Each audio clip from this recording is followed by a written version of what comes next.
we all hear about decarbonization and, again, the energy transition. And in that energy transition, I kind of think of it as three pillars, right? There's the decarbonization, there's sustainability, there's electrification.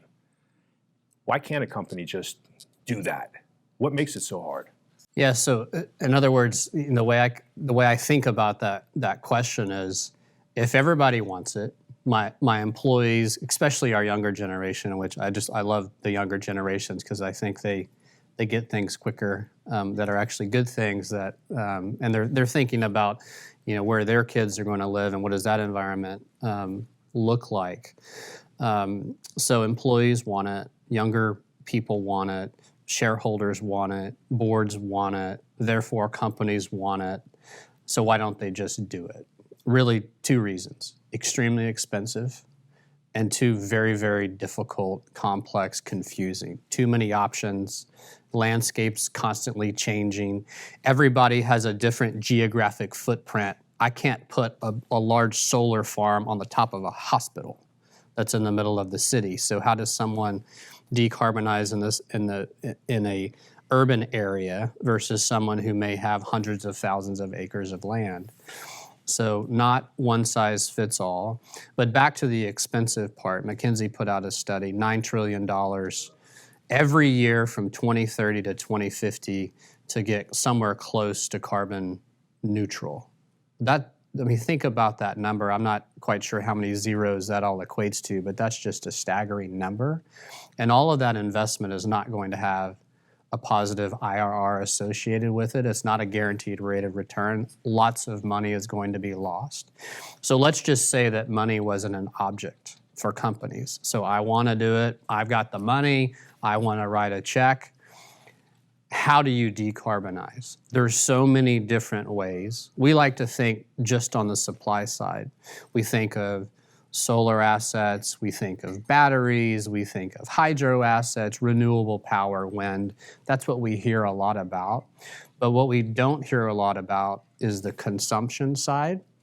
And if you think about electricity consumption, it's really the only commodity we treat in a very unique way. And I'll compare it to gasoline, which we all use, and maybe we'll use less of it in the future over time. But if gasoline doubles, triples, quadruples in price at the pump, guess what happens? We don't drive as much.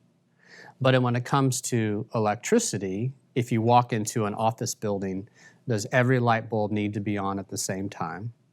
Does the AC need to run full out 24 hours a day, even maybe at nighttime when no one's in the building? Does that electrification understand what the price of power is in the market at that given time that's translatable and can cause a behavioral change like gasoline? Another example, do you leave your gasoline-powered car running in the driveway overnight? I know what the price of gas is. I know how much fuel I have in the tank. But when you think about electricity, it's just this mysterious luxury item that we've always had.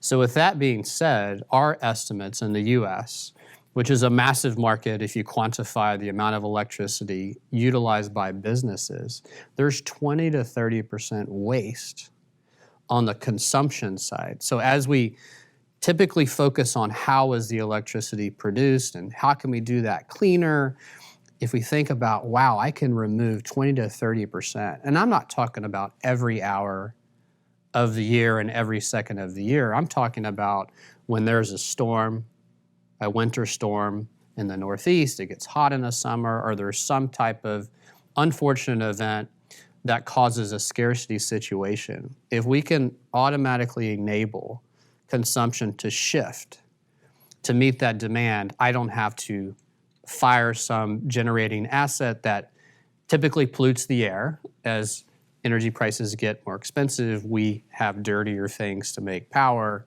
So it's decarbonizing, it stabilizes the grid. Think of that from a security standpoint. It helps the company meet their goals. And I'll end with this. It's a lot cheaper to dim the light bulb than it is to go build a power plant. It just has to be done in an aggregate, and customers need to be rewarded for that behavior.